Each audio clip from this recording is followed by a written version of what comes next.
नमस्ते सभी दर्शकों को। अ, आज के इस सत्र में आप सभी का स्वागत है। रात के इस सत्र में जहां हम स्वामी विवेकानंद के कुछ विचारों का विश्लेषण और उनकी ओर थोड़े अपने झलक देंगे। अ, धर्म और नेनर आपको भी नमस्ते। Namaste. So Namaste to all the viewers. Yup English Hindi में ये सत्र का प्रसारण होगा। बाकी जितने भी दर्शक है वो अपने कमेंट्स लिखिए और प्रश्न अगर पूछने हो तो वो अपने प्रश्न कमेंट्स में पूछ सकते हैं। So I guess let's begin session. तो आज के सत्र में हम कुछ इंटरव्यूज थे जो कि लिए गए थे स्वामी जी के after he came from his glorious journey to America and other European states as well, where he spread the good news of Hinduism to them. So after returning to India, a couple of interviews were taken of him, and some of them starting with this, which was taken by Madras Times, February 1897. Heading है The Missionary Work of the First Hindu Sannyasin to the West and His Plan of Regeneration of India. For the past few weeks, the Hindu public of Madras have been most eagerly expecting the arrival of Swami Vivekananda, the great Hindu monk of worldwide fame. At the present moment, his name is on everybody's lips. In the school, in the college, in the high court, on the marina, and in the streets and bazaars of Madras. Hundreds of inquisitive spirits may be seen asking when the Swami will be coming. Large numbers of students from the Mufassal who have come up for the university examinations are staying here, awaiting the Swami and increasing their hostelry bills, despite the urgent call of the parents to return home immediately. In a few days, the Swami will be in our midst. From the nature of the receptions received elsewhere in this presidency, from the preparations being made here, from the triumphal arches erected at Castle Kannan, where the prophet is to be lodged at the cost of the Hindu public, and from the interest taken in the movement by the leading Hindu gentlemen of this city, like the Honorable Mr. Justice Subramanya Iyer. There is no doubt that the Swami will have a grand reception. It was Madras that first recognized the superior merits of the Swami and equipped him for Chicago. Madras will now have again the honor of welcoming the undoubtedly great man who has done so much to raise the prestige of his motherland. 4 years ago, when the Swami arrived here, he was practically an obscure individual. In an unknown bungalow at St. Thome, he spent nearly 2 months, all along holding conversations on religious topics and teaching and instructing all comers who cared to listen to him. Even then, a few educated young men with a keener eye predicted that there was something in the man, a power that would lift him above all others, that would preeminently enable him to be the leader of men. These young men, who were then despised as misguided enthusiasts, dreamy revivalists, have now the supreme satisfaction of seeing their Swami, as they love to call him, return to them with a great European and American fame. The mission of this Swami is essentially spiritual. He firmly believes that India, the motherland of spirituality, has a great future before her. He is sanguine that the West will more and more come to appreciate what he regards as the sublime truths of Vedanta. His great motto is help and not fight, assimilation and not destruction. harmony and peace and not dissension.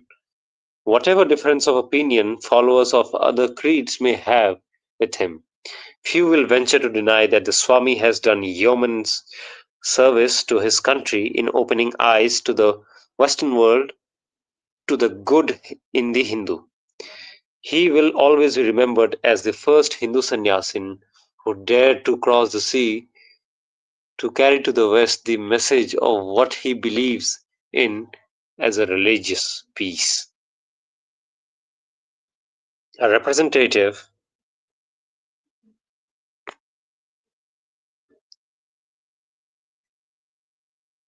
I think for the audience sake, we must go a bit down, scroll down. Yeah. Thank you so much, moderator. A representative of our paper interviewed the Swami Vivekananda with a view to eliciting from him an account of the success of his mission in the West. The Swami very courteously received our representative and motioned him to a chair by his side. The Swami was dressed in yellow robes, was calm, serene, and dignified, and appeared inclined to answer any questions that might be put to him. We have given the Swami's words as taken down in shorthand by our representative. May I know a few particulars about your early life? Asked our representative. The Swami said, even while I was a student at Calcutta, I was of religious temperament. I was critical even at that time of my life. Mere words would not satisfy me. Subsequently, I met Ramakrishna Paramahamsa, with whom I lived for a long time and under whom I studied. After the death of my father, I gave myself up to traveling in India and started a little monastery in Calcutta. During my travels, I came to Madras, where I received help from the Maharaja of Mysore and the Raja of Ramnad. What made Your Holiness carry the mission of Hinduism to Western countries? I wanted to get experience. My idea as to the keynote of our national downfall is what we do not mix with other nations. That is the one and the sole cause. We never had opportunity to compare notes. We were kupamandukas, frogs in a well. You have done a good deal of traveling in the West. I have visited a good deal of Europe, including Germany and France, but England and America were the chief centers of my work. At first, I found myself in a critical position, owing to the hostile attitude assumed against the people of this country by those who went there from India. I believe the Indian nation is by far the most moral and religious nation in the whole world, and it would be a blasphemy to compare the Hindus with any other nation. At first, many fell foul of me, manufactured huge lies against me by saying that I was a fraud, that I had a harem of wives and half a regiment of children. But my experience of these missionaries opened my eyes as to what they are capable of doing in the name of religion. Missionaries were nowhere in England. None came to fight me. Mr. Lunn went over to America to abuse me behind my back, but people would not listen to him. I was very popular with them. When I came back to England, I thought this missionary would be at me, but the truth silenced him. In England, the social status is stricter than caste is in India. The English church people are all gentlemen, born, which many of the missionaries are not. They greatly sympathized with me. I think that about 30 English church clergymen agree entirely with me on all points of religious discussion. I was agreeably surprised to find that the English clergymen, though they differed from me, did not, did not abuse me behind my back and stab me in the dark. There is the benefit of caste and hereditary culture. So, Nenar, Dharma also, what do you say about this portion of the conversation? Any comments? The one that I just read now. right. So, see, he covers various issues about how exactly he was approached in Madras, how people actually were waiting for him in lines and so on. And also, Yep, yep. he takes up the issue of missionaries and what their behavior is like. And I Hmm. think historically also it's been proven that missionaries, in order to seek conversions, they kind of seek any kind of method. They fall back to Hmm. lying, disgracing the opponents, or any kind of method in general. So yeah, so it's not something out of pattern. True, true. Uh, so, what was unusual for me to read is this, that apparently missionaries were nowhere in England when he went there. And he found missionaries back in America, I guess, much more than in England. What do you think? Why is that the case? I mean, wasn't England more Christian then, or was there some sort of difference by then as well? I think uh, back then in England, there was a more sort of liberal culture going on. So you see things Oh, like Mill's classical liberalism, Adam Smith, he also comes from there, and even okay. Bentham and so on, right? They have a whole tradition of Uh-huh. liberalism coming from there. But- And they even have utilitarians, like like you can say James Mill was a utilitarian also. So yeah, and of course there was a tradition of deists, people who reject Christianity but were not rejecting God entirely. In this Okay, environment, okay. the clergy probably would be far more liberal. And we Mm. also must keep in mind that people who were living in America, they were essentially the people who had left Britain to kind of colonize Uh-huh. with their mindset of a more radical Christianity, that is Puritans and so on. So it is not a surprise that this particular Mr. Lund went to America in particular and to abuse it. So yeah, that is one thing, that England was probably a primarily um a liberal culture at the time. That is also how Mm. they were able to capable of producing Orientalists. Wow, very interesting. Thank you for this tidbit, because me, along with many audiences, would not know about this actually, and it would be very surprising for anyone to read this, that somehow missionaries were not there in England. But as you said, कि वहाँ पे liberal culture आ चुका था, so maybe it was much more different. So yeah, I guess we must continue further. So let's start. What has been the measure of your success in the West? A great number of people sympathized with me in America, much more than in England. Vituperation by the low caste missionaries made my cause succeed better. I had no money.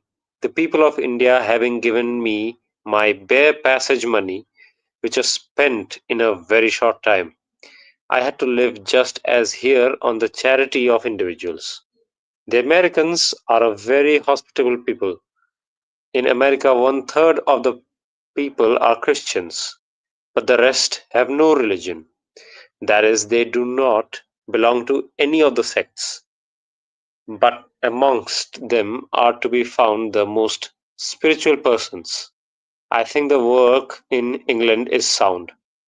If I die tomorrow and cannot send any more sannyasins, still English work will go on.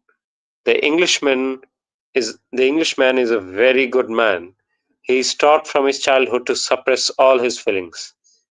He is thick-headed, and is not so quick as the Frenchman or the American.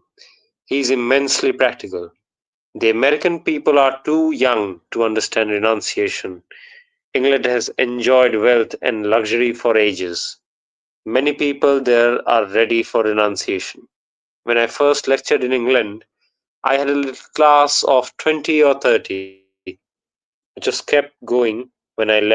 And when I went back from America, I could get an audience of 1,000.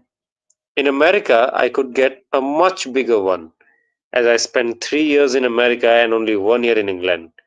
I have two sannyasins, one in England and one in America, and I intend sending sannyasins to other countries. English people are tremendous workers. Give them an idea, and you may be sure that the idea is not going to be lost, provided they catch it. People here have given up the Vedas, and all your philosophy is in the kitchen. The religion of India at present is don't touchism. That is a religion which the English people will never accept. The thoughts of our forefathers and the wonderful life giving principles that they discovered, every nation will take. The biggest guns of the English church told me that I was putting Vedantism into the Bible. The present Hinduism is a degradation. There is no book on philosophy written today in which something of our Vedanta is not touched upon.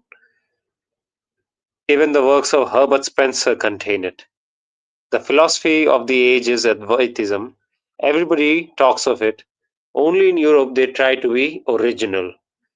They talk of Hindus with contempt, but at the same time swallow the truths given out by the Hindus. Professor Max Muller is a perfect Vedantist and has done splendid work in Vedantism.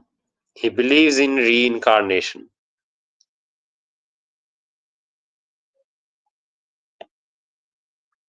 There are some comments of him by, what should I say, on the lines of, yeah, Nina. So the comments which are made by him on Hinduism getting degraded and all, those were very I think prevalent, more right? on this will, yeah, but I think more on this will come later in the essay, so you can continue. Yep. What do you intend doing for the regeneration of India? I consider that the great national sin is the neglect of the masses, and that is one of the causes for of our downfall. No amount of politics would be of any avail until the masses in India are once more well educated, well fed, and well cared for. They pay for our education, they build our temples, but in return they get kicks. They are practically our slaves. If we want to regenerate India, we must work for them. I want to start two central institutions at first, one at Madras, another at Calcutta, for training young men as preachers. I have funds for starting the Calcutta one. English people will find funds for my purpose. My faith is in the younger generation, the modern generation. Out of them will come my workers. They will work out the whole pattern like lions. I have formulated the idea and have given my life to it. If I do not achieve success, some better one will come after me to work it out, and I shall be content to struggle. The one problem you have is to give to the masses their rights. You have the greatest religion which the world ever saw, and you feed the masses with stuff and nonsense. You have the perennial fountain flowing, and you give them ditch water. Your Madras graduate would not touch a low caste man, but is ready to get out of him the money for his education. I want to start at first these two institutions for educating missionaries to be both spiritual and secular instructors to our masses. They will they will spread from center to center until we have covered the whole of India. The great thing is to have faith in oneself, even before faith in God. But the difficulty seems to be that we are losing faith in ourselves day by day. That is my objection against the reformers. The Orthodox have more faith and more strength in themselves, in spite of their crudeness. But the reformers simply play into the hands of Europeans and pander to their vanity. Our masses are gods as compared with those of the other countries. This is the only country where poverty is not a crime. They are mentally and physically handsome, but we hated them till they have lost faith in themselves. They think they are born slaves.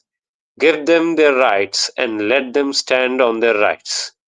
This is the glory of the American civilization. Compare the Irishman with knees bent, half starved, with a little stick and bundle of clothes, just arrived from the ship with what he is, and after a few months' stay in America, he walks boldly and bravely. He has come from a country where he was a slave to a country where he is a brother. Believe that the soul is immortal, infinite, and all powerful.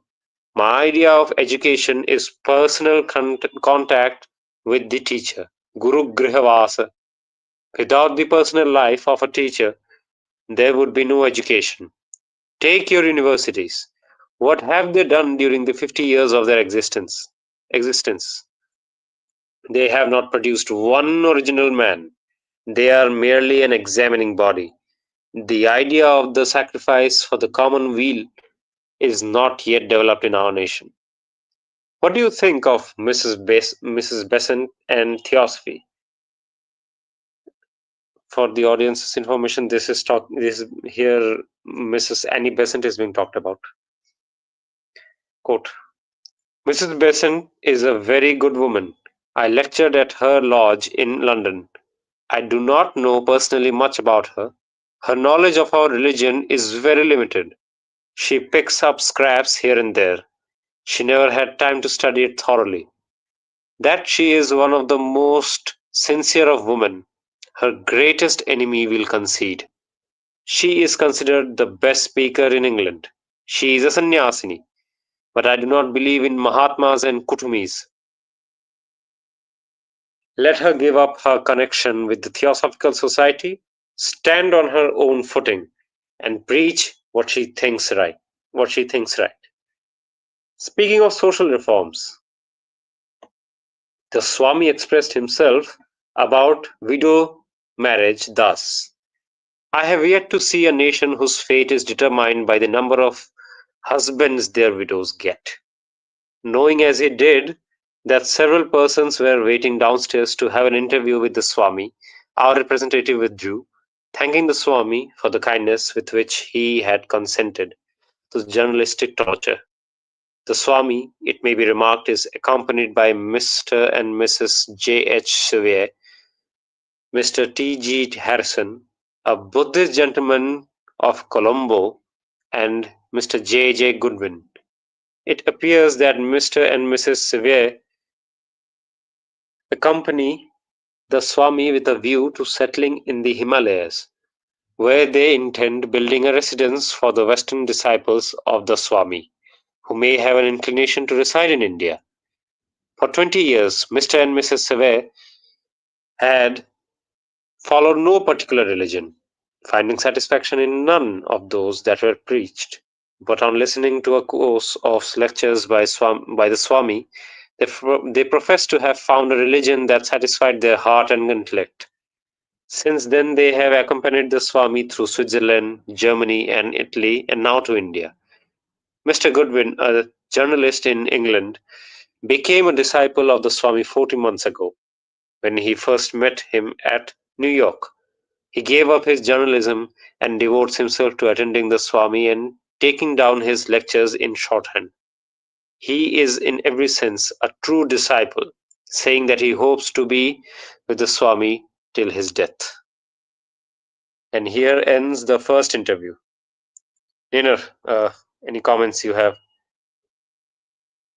Amazing. So he also discusses about how the Indian perspective of towards education, towards poverty is taken. He also speaks about social reform, that it was Mm, not exactly his priority at the point of time. And indeed. overall, when you look at it broadly, his priority seems to be to restore that self confidence. That is why he talks about how the Irishman who goes to America, he walks boldly and bravely. So that is what he wants Indians to be like before they could decide what they want to be. True. Absolutely, absolutely. In fact, the examples he gave of modern people, right? So he says that the ordinary Madras graduate would not so-called touch a guy from village who is low caste and all, but is ready to get money out of him for his own education. So this sort of mentality, I think, crept in by then, right? Even within modern educated people as well, who were studying in colleges, even they had Very much this so. tendency by then. It became more about material transactions to a lot of people. And because they did not know how else to live in the non-traditional way of life, this became the norm. Indeed. What's amazing, I found that, in fact, he gave in what you referred to earlier, right? The objection against the reformers that the Orthodox have more faith and more strength in themselves, despite of their crudeness, quote unquote. But the reformers simply just give way to the Europeans and just keep on pandering them. This is like this will hurt mm, many set of people, but yeah, I guess this is true. Coming from him, who It was does come himself. from a place of having an inferiority complex also, that your religion is inferior, your way of life is inferior, and many other things that they find in comparison lesser when the standards are actually set by the foreigners themselves. True, true, true, true, true. Absolutely, absolutely. And Yeah, I guess with the tendency that the reformer has, uh, he just keeps going into that trap. And what he says, right, कि self confidence ही नहीं है तो वो आगे कैसे बढ़ने वाला है फिर. He will never stand erect at all, like the Irishman who does when he comes to America. The example that he gave. absolutely. Okay, guys. So this is the first interview we covered. Next, I think moderator knows. So, moderator, can you just pull up the next? Yes. Wait, hold. So before we move on to the next article, let me give some thoughts for the audience to ponder upon. So before that, we can say that Madras was kind of functioning like a bastion for our Swamiji. Like they were helping him with any kind of needs, like from first to last. Like when he went to Chicago, then he came and in his later life, when he wanted to do all this kind of stuff against the missionaries and all. Correct. Yeah, yeah, absolutely, Huh. absolutely, absolutely. Huh.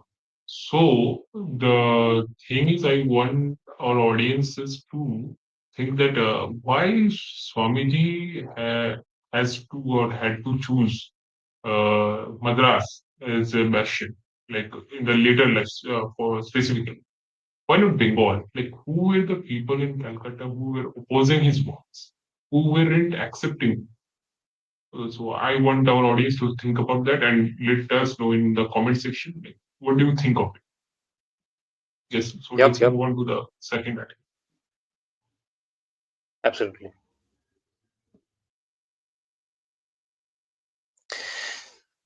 Yeah. So this is the second interview which we'll be dealing with. It was published in the prestigious journal which still comes out of Ramakrishna Mission, the institution which was set up by Swami Vivekananda himself. The journal's name is Prabuddha Bharat. One can look it up. It's a great journal, in fact. Prabuddha Bharat, September 1898. The heading goes Reawakening of Hinduism on a National Basis. In an interview which a representative of Prabuddha Bharat had recently with the Swami Vivekananda, that great teacher was asked, "What do you consider the distinguishing feature of your movement, Swamiji?" "Aggression," said the Swami promptly. "Aggression in a religious sense only. Other sects and parties have carried spirituality all over India, but since the days of Buddha, we have been the first to break bounds and try to flood the world with missionary zeal. And what do you consider to be the function of your movement as regards in India? To find the common basis of Hinduism and awaken the national consciousness to them. At present, there are three parties in India included under the term Hindu: the Orthodox, the reforming sects of the Mohammedan period, and the reforming sects of the present time. Hindus from north to south are only agreed on one point, vis-a-vis, on not eating beef. Not in a common love for the Vedas? Certainly not. That is just what we want to reawaken. India has not yet assimilated the work of Buddha. She is hypnotized by his voice, not made alive by it. In what way do you say this importance of Buddhism in India today? It is obvious and overwhelming. You see, India never loses anything, only she takes time to turn everything into bone and muscle. Buddha dealt a blow at animal sacrifice from which India has never recovered. And Buddha said, kill no cows, and cow killing is an impossibility with us. With which of the three parties you name do you identify yourself, Swamiji? Quote, with all of them, we are Orthodox Hindus, said the Swami. But, he added suddenly with great earnestness and emphasis, we refuse entirely to identify ourselves with don't touchism. That is not Hinduism. It is in none of our books. It is an unorthodox superstition which has interfered with national efficiency all along the line. Then what you really desire is national efficiency. Certainly. Can you adduce any reason why India should lie in the ebb tide of the Aryan nations? Is she inferior in intellect? Is she inferior in dexterity? Can you look at her art, at her mathematics, at her philosophy and answer yes? All that is needed is that she should dehypnotize herself and wake up from her age long sleep to take her true rank in the hierarchy of nations. But India has always had her deep inner life. Are you not afraid, Swamiji, that in attempting to make her active, you may take from her her one great treasure? Not at all. The history of the past has gone to develop the inner life of India and the activity that is the outer life of the West. Hitherto, these have been divergent. The time has now come for them to unite. Ramakrishna Paramahamsa was alive to the depths of being, yet on the outer plane, who was more active? That this is the secret. Let your life be as deep as the ocean, but let it also be as wide as the sky. It is a curious thing, continued the Swami, that the inner life is often most profoundly developed where the outer conditions are most cramping and limiting. But that but this is an accidental, not an essential association. And if we set ourselves right here in India, the world will be tightened. Or are we not all one? Your last remarks, Swamiji, raise another question. In what sense is Sri Ramakrishna a part of this awakened Hinduism? That is not for me to determine, said the Swami. I have never preached personalities. My own life is guided by the enthusiasm of this great soul, but others will decide for themselves how far they share in this attitude. Inspiration is not filtered out to the world through one channel, however great. Each generation should be inspired afresh. Are we not all God? Thank you. I have only one question more to ask you. You have defined the attitude and function of your movement with regard to your own people. Could you in the same way characterize your methods of action as a whole? Our method, said the Swami, is very easily described. It simply consists in reasserting the national life. Buddha preached renunciation, India heard, and yet in 6 centuries She reached air. Acha, she reached air greatest height. I think it would be her over here. Okay. She reached her greatest height. The secret lies there. The national ideals of India are renunciation and service. Intensify her in those channels, and the rest will take care of itself. The banner of the spiritual cannot be raised too high in this country. In it alone is salvation. Here ends the second interview. Quite short, but replete with very interesting remarks. So, both of you, any points that you have to make? This one is quite fascinating, and I would have 3 points to discuss on this. So, in the beginning, you would see, let me just scroll up. He talks about how there are three particular sects you can divide Hmm. Hindus under: the Orthodox, who are always and will always be the same; then the reforming Yep. sects of the Mohammedan period, the reforming sects of the present time. So Hmm. the next his answers which come out of this are quite informative about how he sees Hindu identity, and also how he sees the problems, or the his kind of diagnosis of what contemporary Hinduism is. To him, True. the fragmentation of Hindus is the biggest problem. That is why the first problem he highlights is he doesn't identify with don't touchism, while he also Hmm. identifies as himself as an Orthodox Hindu. So this is Exactly. quite an interesting thing. Another thing is, uh, a little further down, a question is asked about that whether by Swamiji focusing on more on the material aspects of things, that uh, his movement, Hmm. it might take away from the inner life which India has always, the knowledge on the inner life which India has always treasured. But True. here he also responds quite well. He says that simultaneously we can also be deep in contemplation while also focusing on the material aspects of the world. So Indeed.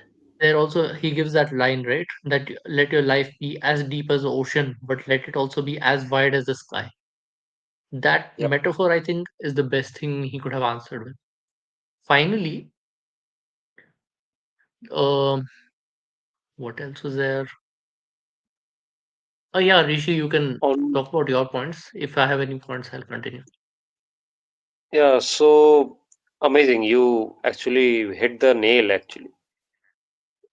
So at the first point, I was amazed when he demarcated the kind of Hindus. So the first one is the Orthodox. Okay, so we get it. The one who are following the Shastras, and the latter one, which he says are reformists from Mohammedan period, aka I think he's referring to the Sikhs and all right, Kabir Panthis, Sikhs, so on and so forth, and then the reformists of the modern age, Brahmo What Samajis you would and call Bhakti rest. movement, whatever they call Bhakti movement, would come in the second one, probably. Yeah. Absolutely, absolutely. Yep. That Bhakti movement era sects. And in that, he sees that the only similarity is of killing no cows. And that is something that he wants to change. In fact, he wants to bring in the whole common love for Vedas back again. And he says that she, India has been hypnotized and she needs to get dehypnotized.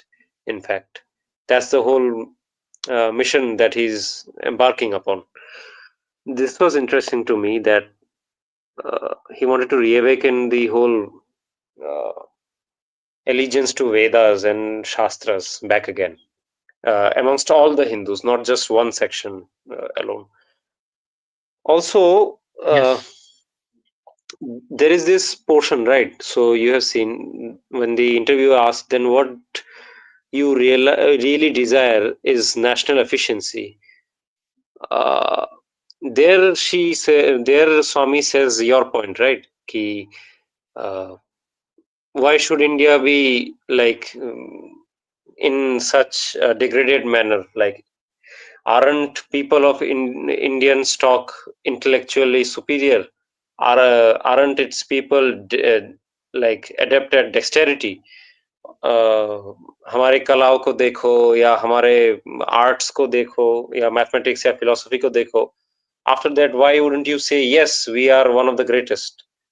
So I think this is this is not really pointed out about him, right? So people call about patriotism and Hinduism much more than what he really desired was national efficiency, aka making India great, uh, like a superior nation once again, uh, which was not then at that time. This is missed by many. क्या बोलते हैं? What do you think? Yeah, definitely. And that is why the metaphor about life being as deep as ocean and about also to be as wide as the sky is very important, because that inner life which we have meditated supposed to be meditating on, that we must project it into our material life in a certain way. That is probably the kind of reawakening he wants. Indeed, indeed, absolutely, absolutely. Like the whole approach is not just siloized. It's not like only about inner life or only about outer life. It has to be both ways. It has to be uh, simultaneous, parallel. So there are many At last, perspectives about this, that a lot of people kind of think that there is a tendency to dismiss everything material as as an illusion, as nothing of worth. But there is also mm, the perspective that whatever is in the mind, the inner life, and all this deep philosophy and everything, that deep philosophy, uh, basically the outer world can be your canvas as a painting for expressing that deep philosophy as well. That is where he brings out these things about art, mathematics, and all. brilliant point, brilliant point. Absolutely, absolutely. So true. Also, did you notice this interesting point that when he's asked about Sri Ramakrishna Paramahamsa and what was his role in the Yes, I awakening of wanted to Hinduism talk back about that then? point. Haha, bol bol. Right. So he had this very kind of democratic instinct that he is not interested in a personality cult formation. And he also immediately answers that he actually wants each generation to have their own role models, not to be relying on one role model for generations to be coming, while also respecting the past role models. But yes, Yep. he probably sees that also as part of national efficiency, that role models should be keep coming in the future. Amazing, amazing. Brilliant point, actually. Because, like, even in modern times, we see the whole structure is based upon personality cults, as you referred to. Like, he could have done the same, but he didn't. He had some other approach to make, and it's just amazing. And that's how it is proven how great he was. Okay, moderator. Also, Dharma, you wanted to say something?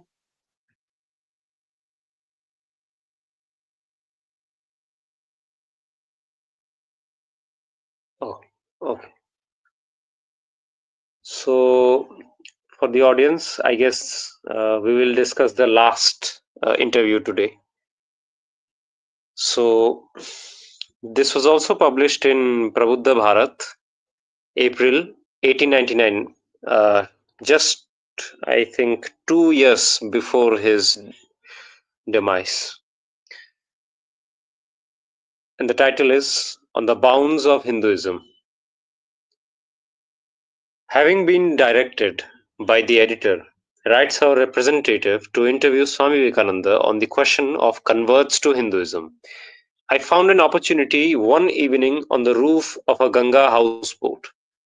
It was after nightfall, and we had stopped at the embankment of the Ramakrishna Mutt, and there the Swami came down to speak with me. Time and place were alike delightful. Overhead the stars, and around the rolling Ganga, and on one side stood the dimly lighted building with its background of palms and lofty shade trees. I want to see you, Swami, I began, on this matter of receiving back into Hinduism those who have been perverted from it. Is it your opinion that they should be received? Answered Swamiji. Certainly, said the Swami. They can and ought to be taken. He sat gravely for a moment, thinking, and then resumed. Besides, he said, we shall otherwise decrease in numbers. When the Mohammedans first came, we are said, I think on the authority of Farishta, the oldest Mohammedan historian, to have been 600 million of Hindus.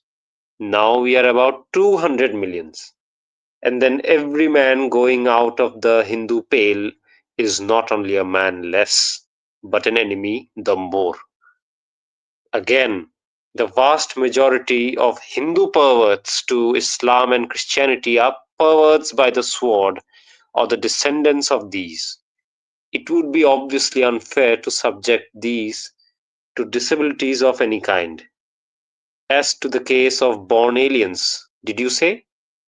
Why born aliens have been converted in the past by crowds, and the process is still going on.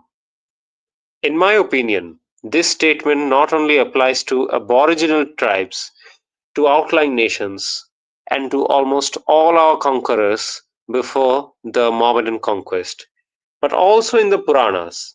I hold that they have been aliens thus adopted. Ceremonies of expiation are no doubt suitable in case of willing converts, returning to their mother church, as it were.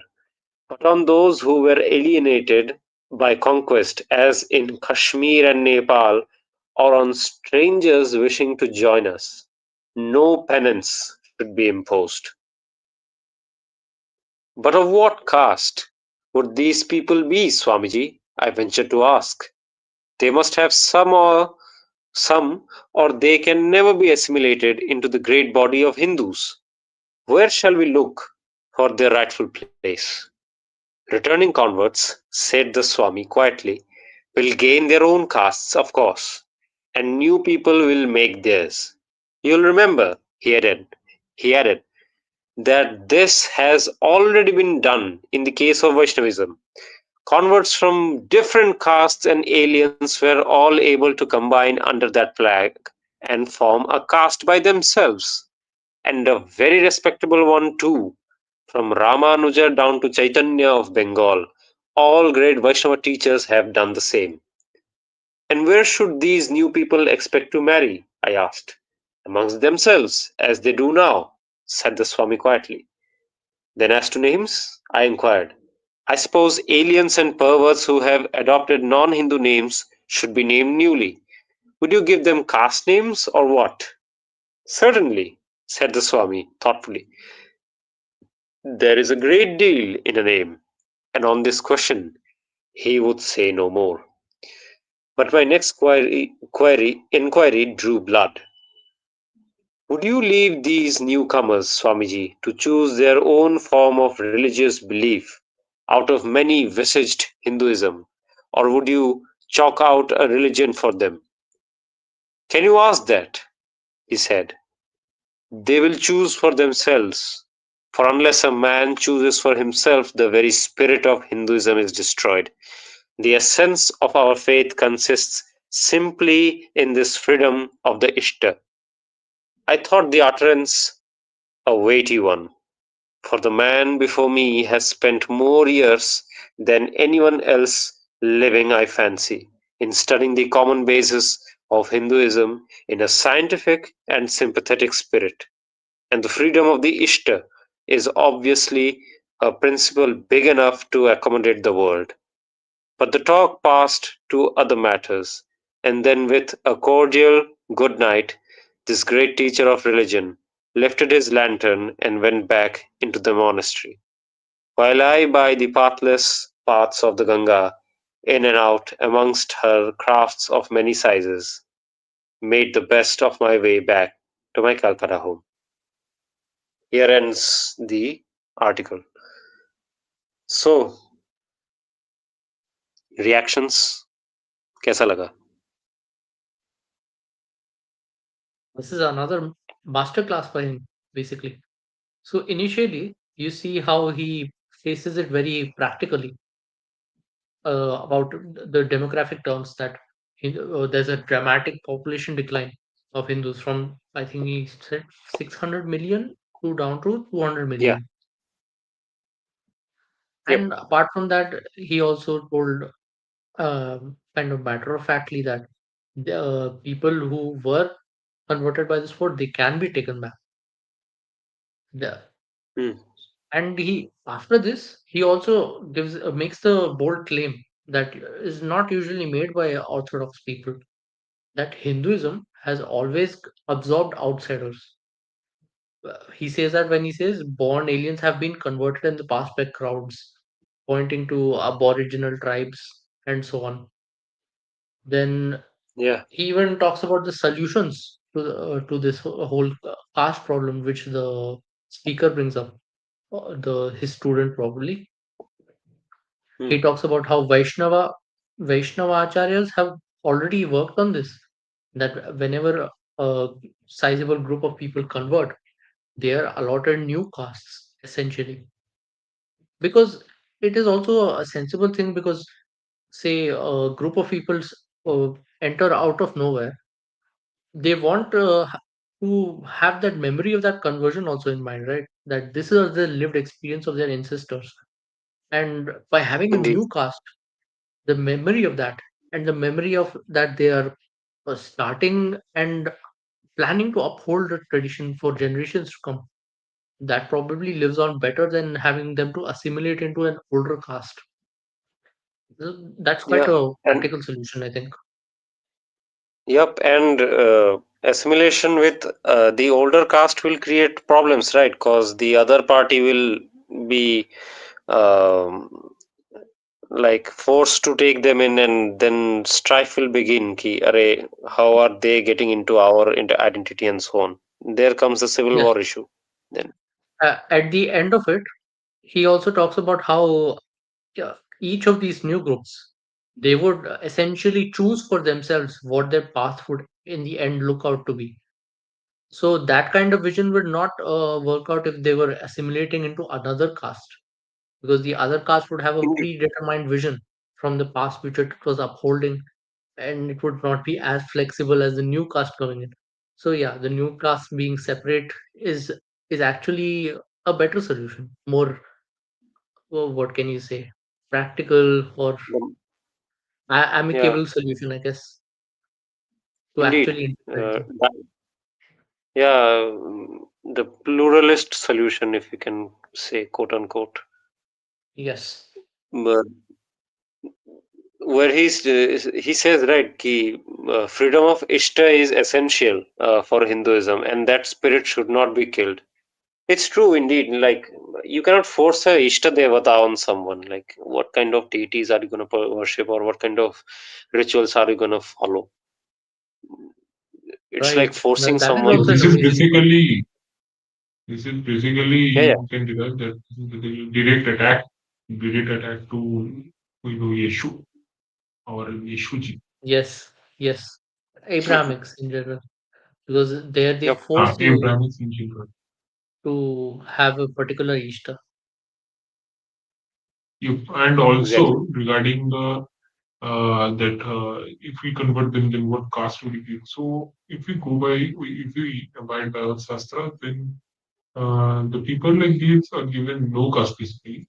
So they are called avarnas, like who are basically out of the four worlds. But there are also people from like who जो लोग convert नहीं हुए थे, but later also they No, become but the. they would still be given a community name. So that name Yep. probably that is what Yep. Swamiji is We, talking about. yes, yes. So I was coming to that. So these awareness that they eventually get given like a different community name, like they got attached to something. So this eventually happens. Yeah, It they would will, still Yeah. be called will Jati happen only. eventually. They would be still called Yep. Jati Yep. even if they're Avarna. Yeah. Yeah. Mhm. Hmm. And, Absolutely, okay. absolutely. So Um, I think we can take some comments or questions now. yeah, yeah, of course. Please. Okay. Here's a comment by Vaishali. The people were converted by force, people were converted by giving them advantages because other religions should control the power and give promotions and positions only if you convert. Yeah, but this was mostly in the case of elites. Like, as you know, that our Sanatana Dharma is very much decentralized. So, and that later, when more and more of power consolidation happened, this was mostly the case with the elites. Okay, now your reactions on this thing. Yeah, I mean, Niner, it's true, right? I mean, the last point of gave promotions of positions only if you converted. That is gonna work with the elite varga, like the elite who needs to now be acquainted with the new set of people. He will readily get converted to save his backside, I guess, and to stay in power, right? Because Surely, yes, yes. this is the only solution. And this you see that in essence, this must be brought down top down. This cannot happen in a natural way. If they were converted in this kind of for a matter of convenience out of force, so that has to happen in reverse to bring them back. Completely. Yep. Also, I think we should share that there are then other groups of people who are also the elites that opposes these people, and like still now this is the same case. Like as long as we are not out group, there's always an other group which keeps opposing these guys.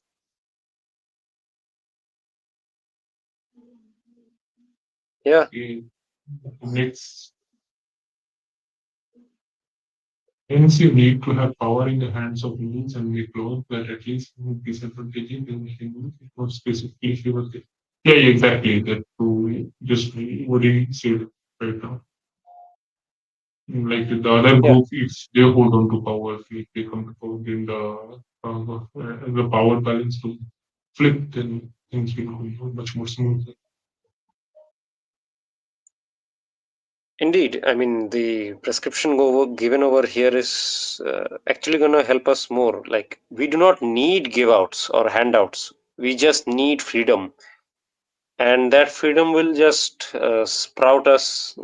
Like, it's just like rearing a plant. If you shelter it too much, then it never grows. But if you give it some freedom, quote unquote, then it grows into a huge tree at the end of the day. So that's also the case with us as well over here. ऐसा ही है ना, नेनर धर्म? Ah, बिल्कुल, बिल्कुल. hmm. Like just keep leave us unbothered. Like do not touch us. Like let us do our thing, and like you just make sure that you do not interfere. Just that, and then we will eventually. Oh, okay, so now Bhushan is saying, why do we need to assign caste to them? Like we won't, but it will eventually happen by the course of nature. That is just So from Yeah. social mainly, influence. so what I think is mainly it happens in the case when large groups convert, not in individual cases. Hmm. In individual Ah, cases, let them ah, prove themselves as normal in their normal lives. When a large group converts, hmm. they want a identity, right, to remember who they are. Exactly, That's why. exactly. Hmm. Completely true. And if the conversion is like not too much long. Like if it's just first generation or second generation, then they will go back to their previous identity very easily. So like in most cases, this assignment of caste or everything just Yeah, doesn't come. that's why on the individual level it's unnecessary. Hmm. Hmm. Indeed.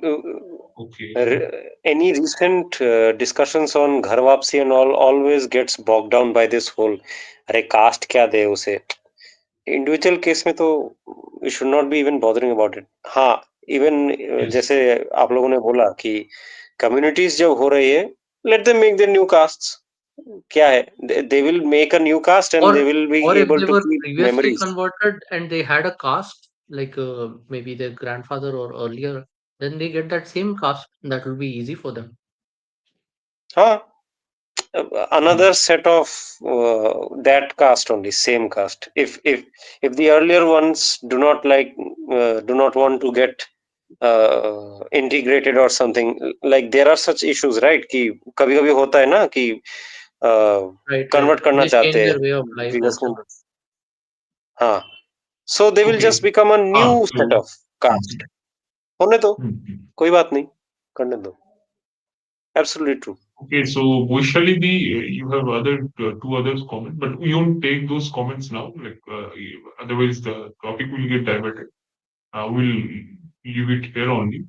Let's see if any other comments are there. Okay. Okay, here is one, but this is also the okay. Why should I get access for social science humanities subjects when they are uniformly mandated by This is a bit non-critical thinkers unrelated. compromise to foreign powers? This is a bit.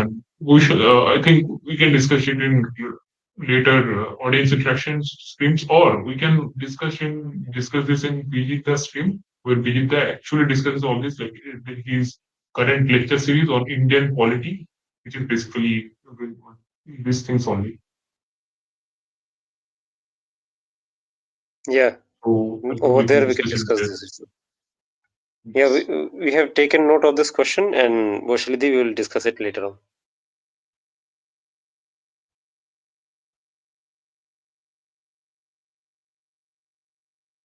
Okay, so no need for cast, but as if क्या discussion कर रहे हैं? How many people are being converted to Hinduism?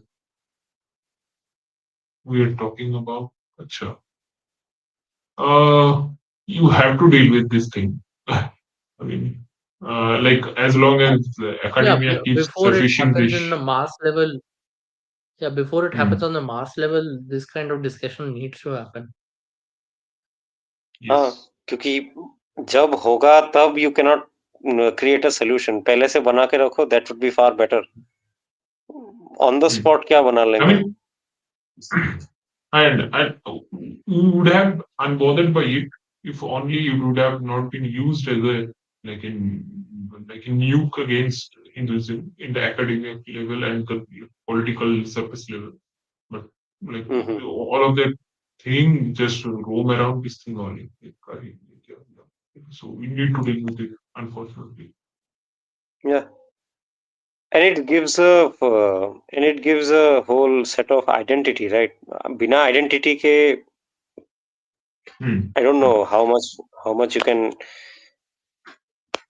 So attract without someone. identity, what will happen? Will they will eventually fall into another like Gurgu's thing, like Bhim Badi or like the other cults, Then there'll like be the other Brahma weird Kumaris or identities like other things. regionalism, linguistic Hmm.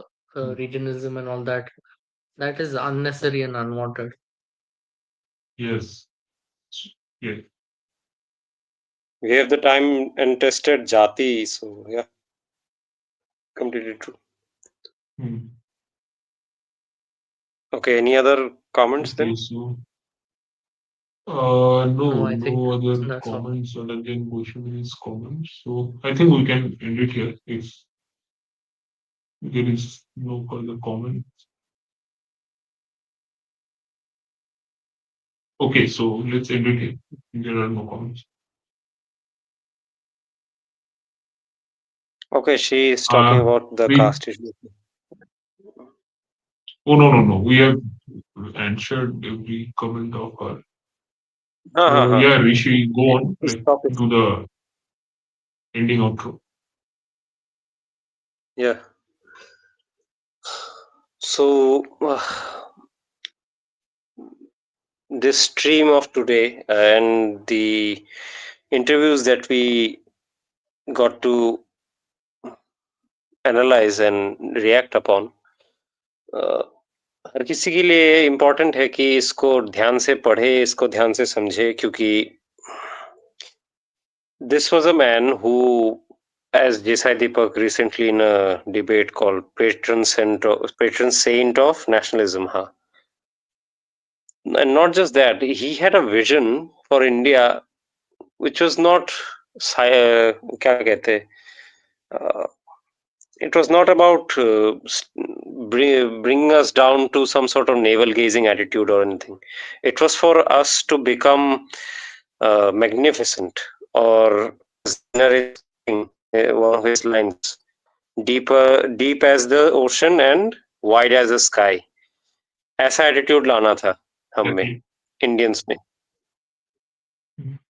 And the contributions which he made are still being we are still impacted by them. And if we follow his path, and if we follow his prescriptions, especially uh, regarding dharma or even attitude as well, I think we will excel a lot more than we are right now, because we tend to forget him a lot. We just use him as slogans, we just use him as mascot, but that's not what he wanted himself to be. He wanted something far, far better. He wanted us to be far, far better. In fact, he wanted us to imbibe his message and to follow it. Right? क्या कहते हो तुम लोग? Last points तुम दोनों से stream को and करने से पहले. Absolutely. And as you've seen, various issues that he covers in his essays, they are as relevant today as they were back then. It's not like, and probably they'll be relevant for a long time to come. So we must always go back to the essays, the writing speeches of figures like him to always refer to our present problems as well, because they kind of have the eternal solutions to them. Absolutely. Absolutely true. Dharma, any comments? Exactly what both of you just shared. Also, the guys who consider themselves as the torchbearers of Hindutva, they should definitely like read his works, okay, and get more clarity and like that kattata, like, kat, okay, the radicalism. What do you say? Wearing the dharma or wearing one's dharma more brightly. This Mm-hmm. kattata is missing. Like definitely they can learn it from Vivekananda only. And also like many guys have uh, what is it, Brahm. He was the supporter of missionism and whatnot, but clearly he Mm-hmm. wasn't. Yep. People He need to wasn't. get his clear. Yes. Yeah, people need to see him in a context, and that's what they forget to do. Out of context लेके Mhm. बहुत चर्चाएं होती हैं. Yeah, absolutely, absolutely, so true. Yeah, I mean, the Thank you other so much, side will audience. always miss. Yes, yes. Oh, wait. Hmm. So the other side will always misquote him. Like the other side wore him proudly. Like Swamiji ne ye bola, Swamiji ne.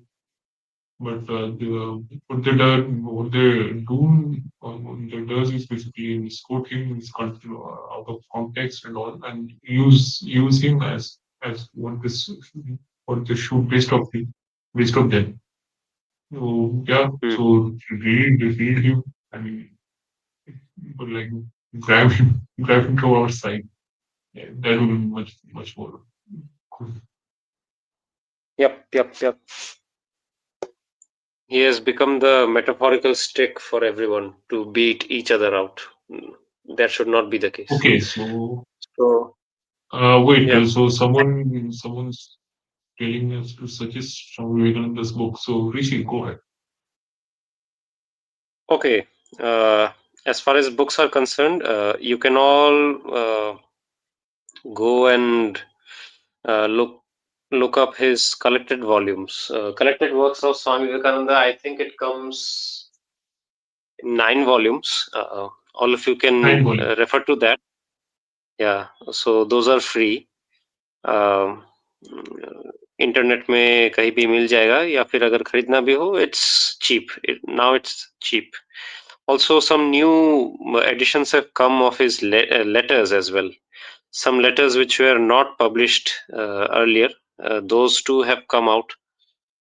And I would suggest, if to Indians especially, if they want to get inspired and want to actually know what his views were, uh, like not in a environment where hostilities were against him, but here in India, they should try looking up the book Lectures from Colombo to Almora.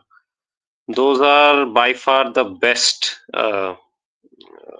sections of his lectures, where you will get to see real Swami Vivekananda, in fact. The bold, the dynamic, the lion that he was. Yes. It's represented out there. And one Okay, more so he's suggestion. asking. Ah, okay, Hmm. continue, continue. Yeah, go forward. So he's asking where to buy, right? Okay. Yes, he's So, asking where to buy, cause in market duplicate copies are surfacing. So yes. okay. Okay, good question. So, try contacting the nearest Ramakrishna Mutt always, because they have the actual source. Also, they are the ones who publish the actual material, because they hold on to it. And you can go there to the nearest centers, and all of them have a bookstore, and you can find those volumes there. As well as what they have done is compiled some lectures based on the subject matter. Uh, yeah, those are genuine. In Ramakrishna Mission, you will get the genuine books, and based on subject matters, they have compiled smaller texts as well. So, like, someone wants to know about Swami Vivekananda's views on history, there is a book over that. Someone wants to know about sociology, there is a book over that as well. On music, on religion, on philosophy, on politics, everything. Uh, so you will get those in Ramakrishna Mutt bookstores. So please go there. And also, if one goes to bookstores, like normal bookstores, try telling them, give me the editions which are published by uh, either Advaita Ashram, okay, Advaita Ashram, or just Ramakrishna Mutt, Chennai. Always refer to those two, and you will get the genuine books. So here's my submission. Yeah, Dharma, back to you. Okay, so he do not have Ramakrishna Mutt in city. So you can just go to a website, Prabuddha Bharat, and Advaita Ashrama. There is also a website, Advaita Ashrama. You can go over there, and you can buy books online from there. It's their website. You can buy it. They'll provide you with the genuine material. Yeah, that's the one. advaitaashrama.org. So go over there and you shall find the actual material. It will be delivered to you via post office. So they have ebooks and books, magazine, everything. So, wait, let me yes, we work. Wait, so okay, yeah, Yeah. So it over is here you open can see the for book. me. I guess this one. Oh, these are the letters. Oh, this is a latest release of them. Like the letters and like there were many letters and interviews, talks which were not published earlier, but they published it recently. These are the collection of those. Yep.